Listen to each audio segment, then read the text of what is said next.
Playing at a high level comes with pressure, yes. That's not a problem to solve. That's the reality of competing. That pressure is a privilege. The question shouldn't be how do I eliminate this pressure? It should be, what do you want to believe that it means, and how do you use it? Comparison has always been part of human psychology, but it was never designed to run or operate against an entire country's highlight reel that we see every day before breakfast. Hey guys, what's going on? Welcome back to the Next Season Podcast, episode 47. It's been a minute since I've done one of these ones with the question and answer from the Pain Point series, but we're gonna dust that off. We're gonna do it now. I've had some really good conversations with parents recently, parents of high school players, parents of college players, and a few questions have come up that I thought could get talked about here and answered here, because I know if one parent is asking them, multiple are. I know I am. These are questions that I had in kind of natural, organic conversations with groups of parents actually, and everyone was saying kind of, yeah, that we're experiencing that too. So it was great conversation, great discussion.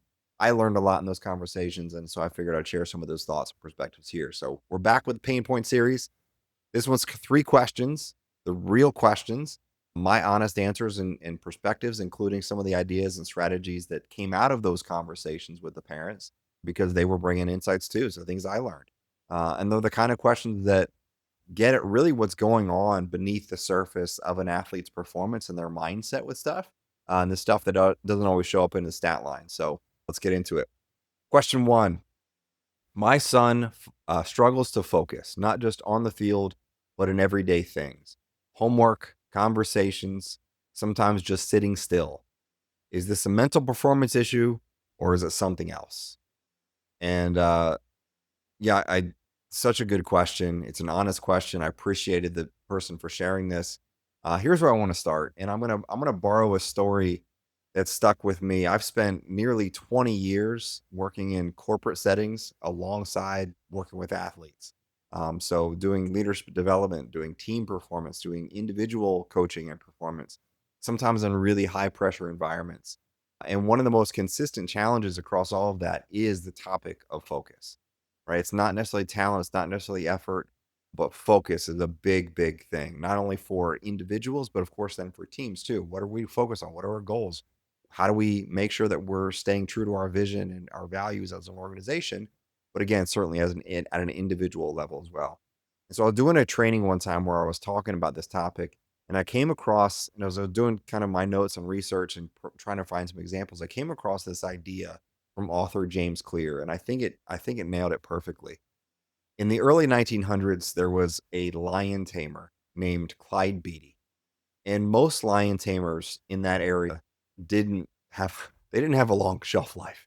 They didn't survive very long, but Beatty did. He lived into his 60s, and the one thing that kept him alive wasn't necessarily strength or courage.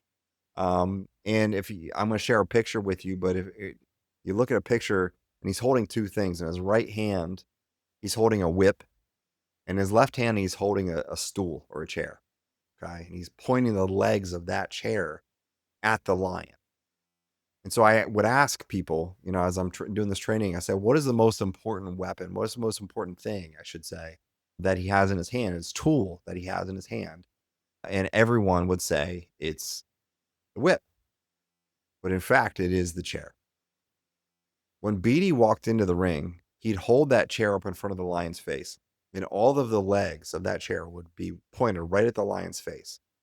And the lion, instead of attacking Beatty, would freeze because it was trying to process all of the legs at one time. So its attention was split across the 3 or 4 legs of that stool, and the split focus means that there's no focus at all.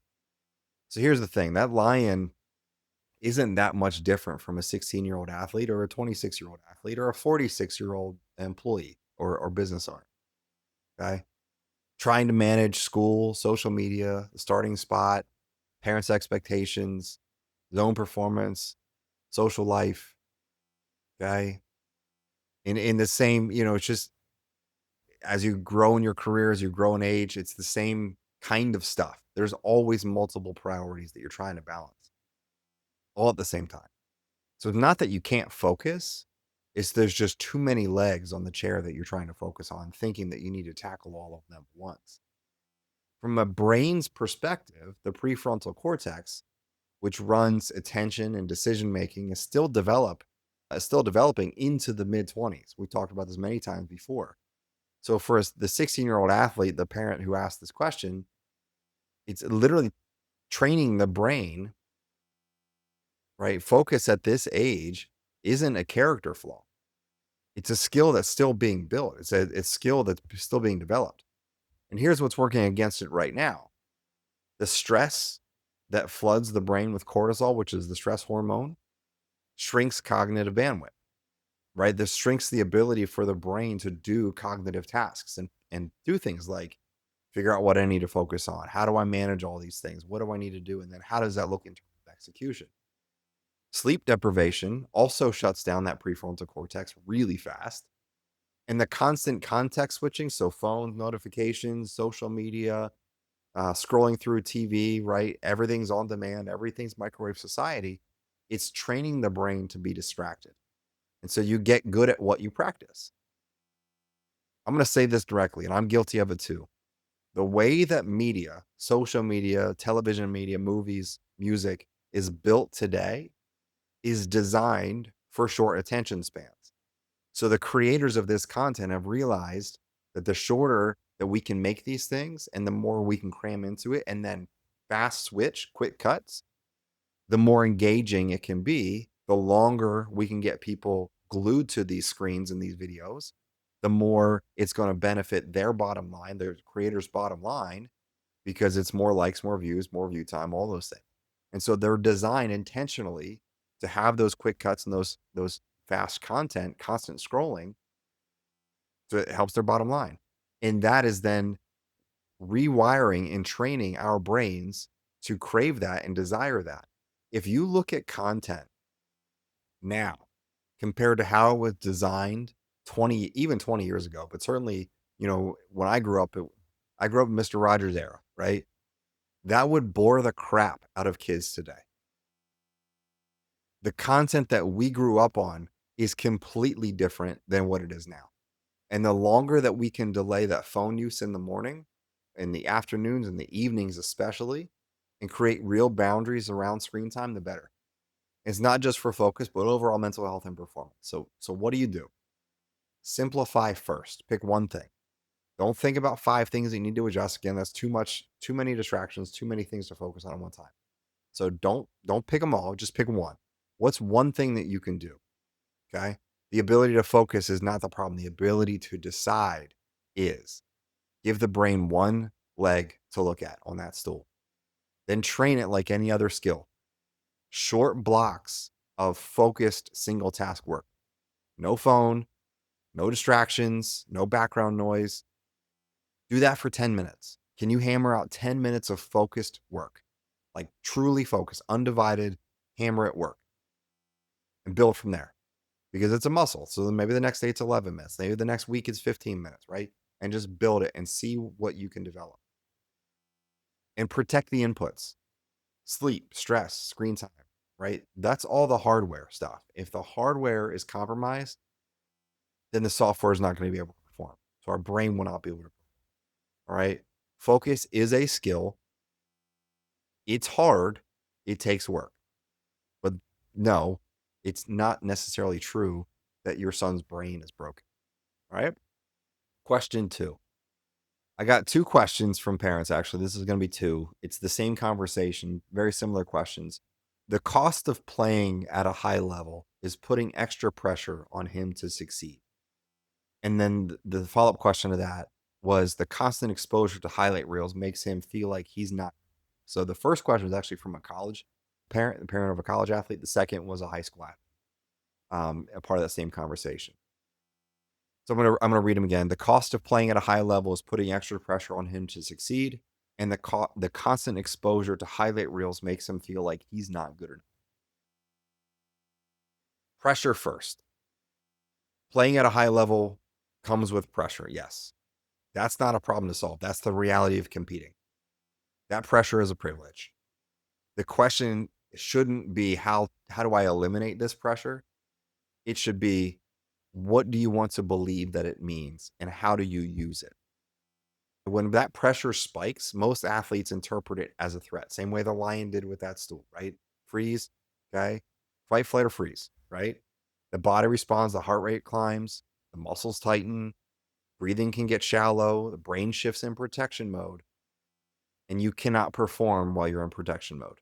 You are surviving, you are not competing well.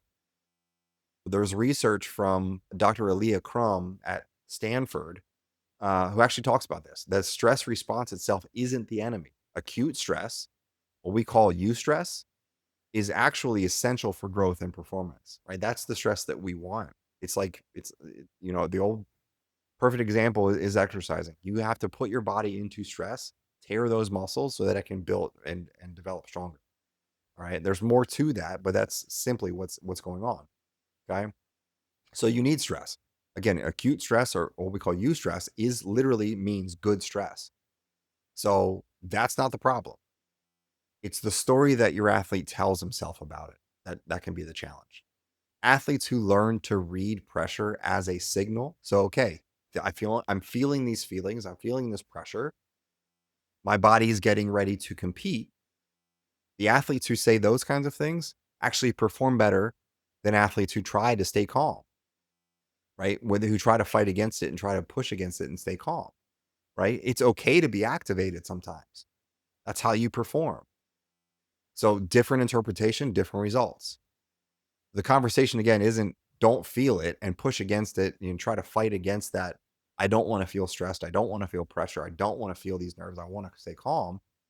That could actually increase that stress level and make it worse, right? It means the game matters, right? That stress, that pressure, it means the game matters. It means that you're ready. It means you're in the right arena. It means you're on the right field. Okay. So use it. Reframe that. Don't push against it. Now for the highlight reel piece. We are in the most comparison saturated environment that athletes have ever had to compete in my opinion. Every morning, your son can pull out his phone and watch the best player in the country, the best players in the country, make the best plays of the week, and it's edited and it's filtered and it's set to music and everything is engaging. And his brain, which is wired for that social comparison, as all of our brains are, we're wired for social comparison, part of our survival mechanism, but part of it is just the way that we want to compete for reproduction. And like, again, this is the way we're wired. Okay. So he's being told, and then he starts to believe, I'm not enough. I'm not good enough. And again, that's not weakness.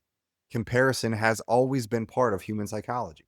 It checks our ego, it drives ambition, it can help sharpen performance, but it was never designed to run or operate against an entire country's highlight reel that we see every day before breakfast. And we know this, but what the highlight reels don't show is the failure rate, is the reps, is the slumps, it's the days that it didn't work, is the conflict with parents or significant other, right? The struggles with school, the identity crisis that one's going through, right? It doesn't show all that. It doesn't show the mistakes that are made, the bad decisions, the poor decisions, the late night decisions that are poor. It doesn't show all that. It shows the highlight reels, shows what people want to share. So when your athlete, when your son, when your player measures his everyday performance against someone else's greatest moment, that math is never going to work in his favor. And the antidote, right? The solution to this isn't telling him to ignore it. It's helping to build an internal measuring stick, one that starts with identity. Who am I as a competitor? Who am I as a young man? What is my standard? What does my growth actually look like? And when that's solid, when those things are solid, that comparison has less to grab onto because it's anchored in who this person is. So two practical things. I want you to audit the feed. I want you to really take a look at what you're consuming. And is it building you or is it draining you? and then redirect that comparison inward. Again, it's not bad to have to want to compare, but when you compare and say and beat yourself up or view that comparison as you were less than or it's negative for you, instead of am I better than I was last week? Am I better than what I was yesterday? Okay. That's the comparison that actually should move you forward. It's who am I? Whose am I? And what am I going to do to get better today? Okay. Question 3. We're going to continue on this identity piece because I think it's a really important topic. And it says, I worry his identity is entirely wrapped up in being a baseball player.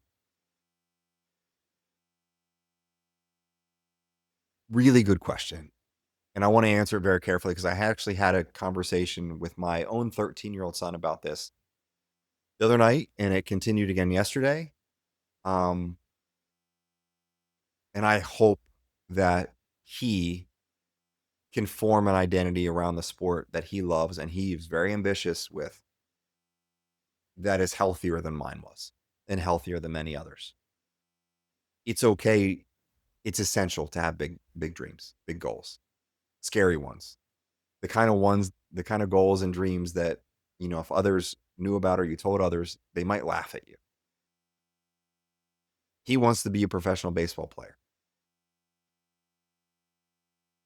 Based upon his work ethic, I don't see why he couldn't. Okay. The talent might not be there. The luck may not be there. But who am I to say no? As long as he understands that who he is as a young man and who he is as a student and a son and a brother and a friend and a loved one are all part of that identity, right? So have those big dreams, have those big goals, give everything you have to them, but understand if you fall short, and most will, who you are and who you become in the pursuit of those goals is what matters more than what you did or did not accomplish, more than what you did or did not do. And whose you are matters most of all. So to the parents who ask this question, your instinct is right.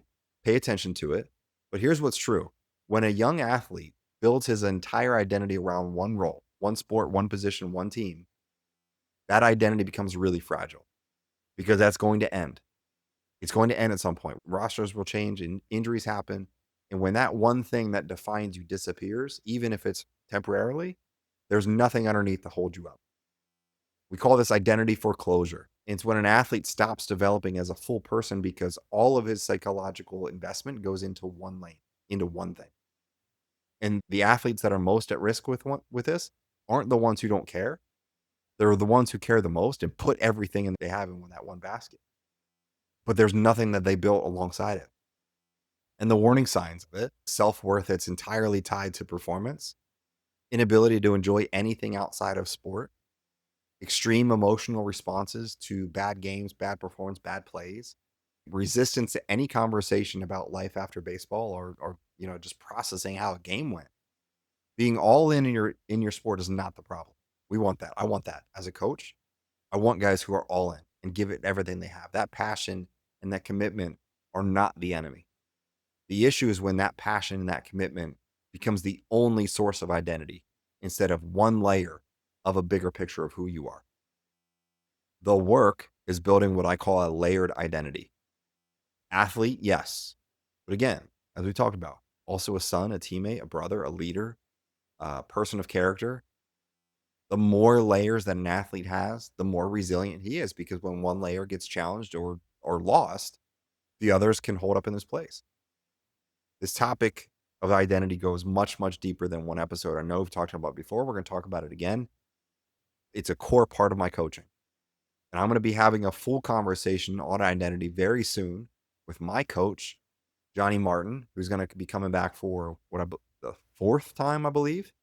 And he works specifically with professionals, including military veterans and athletes, professional athletes, on navigating this whole thing. What identity looks like during times of transition and change. And that episode is going to be awesome. We're going to record that soon. For now, I want you to start having the conversations with your athlete, your son, about who he is outside of baseball. And this is not to take away his current goals and dreams and ambitions, it's not to pull back on any bit of effort that's put in. It's just to understand that things need to be built alongside of it.